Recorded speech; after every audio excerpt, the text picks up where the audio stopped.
ફરી એક વખત ફૂલ ગુલાબી બજેટ રજૂ થતાં સામાન્ય માણસ માટે નિરાશા હાથ લાગી. પણ Vadodara chamber of commerce and industries દ્વારા બજેટને આવકારવામાં આવ્યો. ભૂતપૂર્વ વડાપ્રધાન મોરારજી દેસાઈના રેકોર્ડને વટાવીને નાણામંત્રી નિર્મલા સીતારમણે આજે વર્ષ 2024-25 માટે તેમનું 7મું બજેટ રજૂ કર્યું છે અને ઇતિહાસ રચ્યો છે. Vadodara chamber of commerce and industries દ્વારા આ બજેટને આવકારવામાં આવ્યું છે. નાણામંત્રીએ એસએમએમઈ માટે ક્રેડિટ ગેરંટી સ્કીમની જાહેરાત કરી છે. આ યોજના હેઠળ 100 કરોડ રૂપિયા સુધીની લોન મળશે. પીએસયુ અને બેંકોને આંતરિક આકારણી બાદ એમએસએમઈને લોન આપવાનો નિર્દેશ આપ્યો છે. આ ઉપરાંત મુદ્રા લોનની મર્યાદા 10 લાખ કરોડ રૂપિયાથી વધારીને 20 લાખ કરોડ રૂપિયા કરવામાં આવી છે.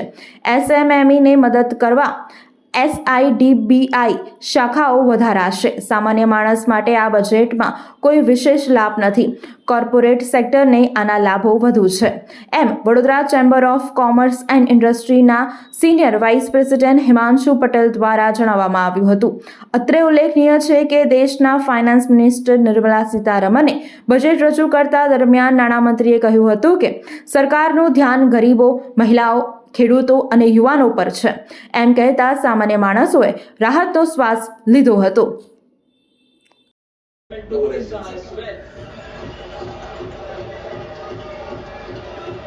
Priority 8, innovation, research and development.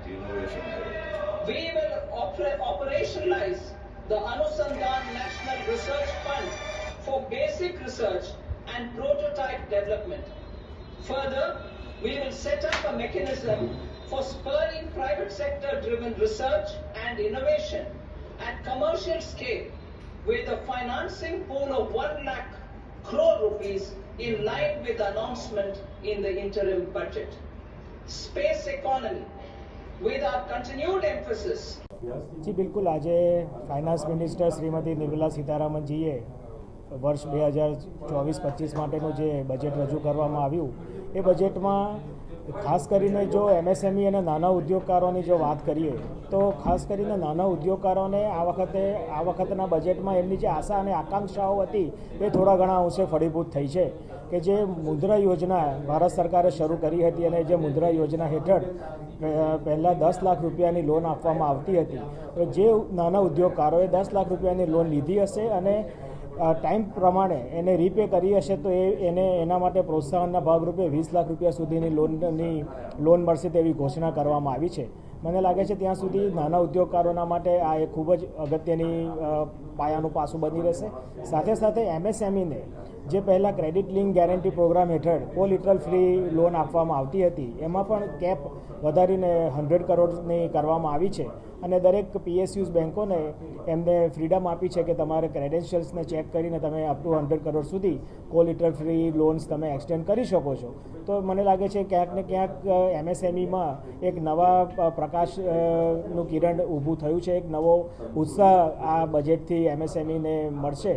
અને સાથે સાથે જે સ્ટાર્ટઅપ્સ છે કે જે આવનારા દિવસોમાં પણ એક એમએસએમઈ અને એના પછી એક ગ્રોથ થઈ અને યુનિકોર્ન બનવા જઈ રહ્યા છે, તો એ સ્ટાર્ટઅપ્સમાં પણ જે એન્જલ ઇન્વેસ્ટમેન્ટ ટેક્સ છે એ નાબૂદ કરવામાં આવ્યો છે, તો એને પણ એ ઘણું જ પ્રોત્સાહિત કરશે આ વખતનું આ બજેટ.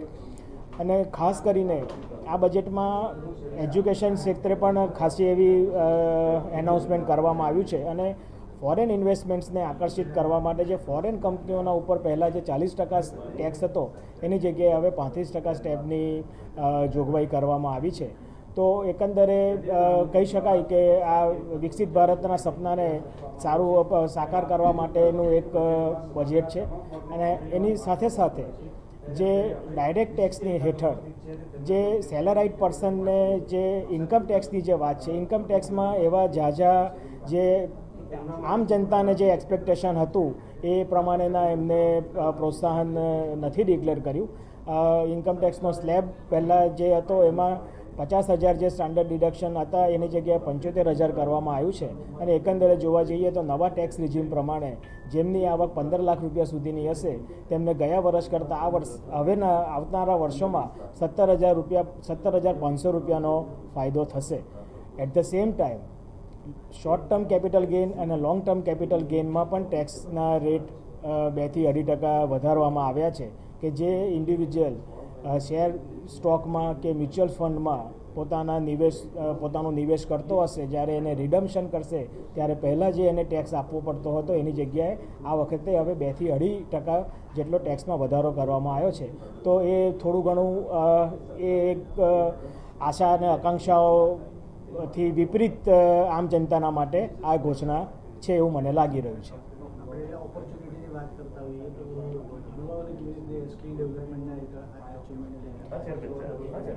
સ્કિલ ડેવલપમેન્ટ ખાતે પણ ઘણી સારી ઘોષણા કરવામાં આવી છે અને ઓન ધ કોન્ટ્રરી જે કંપનીના CSR ફંડ છે તે CSR ફંડનું પણ એ કંપનીઓને એન્ટાઇટલ કરવામાં આવ્યા છે કે તમે તમારા એમ્પ્લોયના કે ઇન્ટર્નશીપના સ્ટુડન્ટ્સને સ્કિલ ડેવલપ કરવા પાછળ પણ તમે એ ફંડનો ઉપયોગ કરી શકો છો. તો એકંદરે કોર્પોરેટ જગત માટે આ CSR છે, સ્કિલ ડેવલપમેન્ટ છે, MSME છે, સ્ટાર્ટઅપ્સ છે, ઇન્ફ્રાસ્ટ્રક્ચર છે, ટુરિઝમ છે, એ બધાના માટે ખૂબ સારું બજેટ છે. અને એટ ધ સેમ ટાઈમ મેં આપને કહ્યું એ પ્રમાણે આમ જનતા જે સેલેરાઇડ પર્સન છે, સેલેરાઇડ પર્સનને જે આશા અને આકાંક્ષાઓ હતી કે જેમને ટેક્સેશનમાં કંઈક રાહત મળશે, તો એમાં જાજી એવી નહિવત કહી શકાય એવી રાહતનું એનાઉન્સમેન્ટ કરવામાં આવ્યું છે. સામાન્ય પ્રજાનું સુખાકારીનું બજેટ છે કે ગુલાબી બજેટ?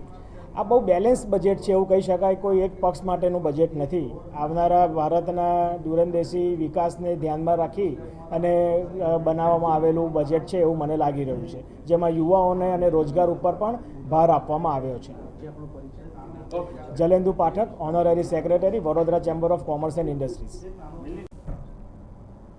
સૌ પ્રથમ તો કદાચ 7મી વાર બજેટ આપનાર નિર્મલા સીતારામનજીને એટલે કે નરેન્દ્ર મોદી સરકારને હું ખૂબ ખૂબ અભિનંદન અને શુભેચ્છાઓ પાઠવું છું. મોરારજી દેસાઈએ 6 વખત આ બજેટ રજૂ કર્યું હતું. 7મી વખતનો જે બજેટ રજૂ કરવાનો જે પ્રશ્ન છે એ નિર્મલાજીના નામે એ રેકોર્ડ પ્રસ્થાપિત થયો છે. આનંદની લાગણી છે. બજેટ સંતુલિત છે. બજેટમાં આશા અને અપેક્ષાઓને ઉજાગર કરનારું આ બજેટ છે. MSME માટે પણ ઘણી બધી સારી વાતો બજેટની અંદર મૂકી છે.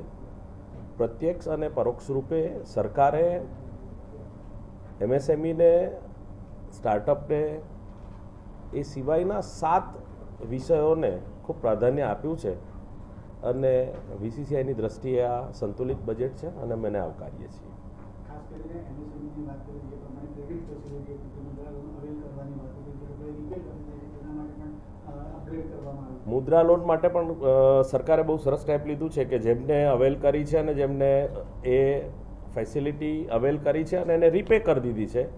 એટલે ફોર એક્ઝામ્પલ એમને 10 લાખની જો લોન મળી હશે અને એમને રીપે કરી દીધી છે, તો હવે એને 10 લાખની જગ્યાએ 20 લાખની લોન મળશે. એટલે સરકારે જે ખરેખર લોન લેનાર એટલે બોરોવર છે અથવા તો ટેક્સ પેયર છે એમની કદર કરી એવું મારી દ્રષ્ટિએ મને લાગે છે. ઓપોર્ચ્યુનિટી પણ ખુલી રહી છે જેના માટે યુવાઓ છે એમને સ્કિલ માટે 100%ની વાત છે. આજે તમે જે મુદ્રા લોનની વાત કરો છો, મુદ્રા લોનની અંદર તળિયાથી લઈને નડિયા સુધીના માણસો એની અંદર આવી જતા હોય છે અને મુદ્રા લોનની અંદર સરકાર જો તમારી ગેરંટર થતી હોય અને તમને જ્યારે આ મળતું હોય ત્યારે સરકારનો એક પ્રયાસ એવો છે કે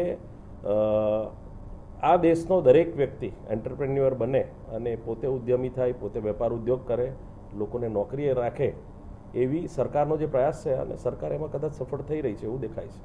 ખાસ કરીને વાત કરીએ તો MSMEની વાત કરીએ તો જે વર્કિંગ છે તે જીવનભરી સમાજનું એવું કામ છે અને ઇન્ડિયાની ઇકોનોમીમાં બૂસ્ટ કરવા માટે MSME બહુ મોટો ભાગ છે. આ બજેટ તમે માનો છો કે એમના MSMEને સપોર્ટ કરશે? હા, MSMEને જો સરકારે જે સબ્જેક્ટિવ પર જે આખું ડિસ્ક્રાઇબ કર્યું છે બજેટને, તો 9 પાસામાંનું એક પાસું MSME પણ છે. સ્પેસિફિક MSME માટેનું બજેટ નથી, પણ 9 પાસાઓને આવરી લઈને જે બજેટ આપ્યું છે એટલે સરકારે એકદમ બેલેન્સ બજેટ આપ્યું છે. MSME એટલે કે ઉદ્યોગકારોએ કે વેપારી લોકોએ કે કોઈ પણ વ્યક્તિએ બજેટને કઈ રીતે જોવું એ દરેકના પોતપોતાના અલગ પરસેપ્શન્સ હોઈ શકે, પરંતુ આ જે બજેટ છે એ એકંદરે સંતુલિત બજેટ છે. ઇન્ટ્રીમ બજેટ જ હોય છે. હવે આ સંપૂર્ણ ઇન્ટ્રીમ બજેટ અને સંપૂર્ણ બજેટનો ફરક જ એટલો હોય છે કે ઇન્ટ્રીમ બજેટની અંદર વાત અને વાયદાઓ હોય છે. આની અંદર નક્કર ઈરાદાઓ અને એમની મજબૂતાઈ, દેશની અને આર્થિક વ્યવસ્થાઓની મજબૂતાઈ આ બજેટમાં દેખાય છે. બીસીસીઆઈ આવકારે છે આ બજેટને. વડોદરાના સમાચાર જુઓ તથા આપણી ચેનલને સબસ્ક્રાઇબ કરો અથવા સંપર્ક કરો.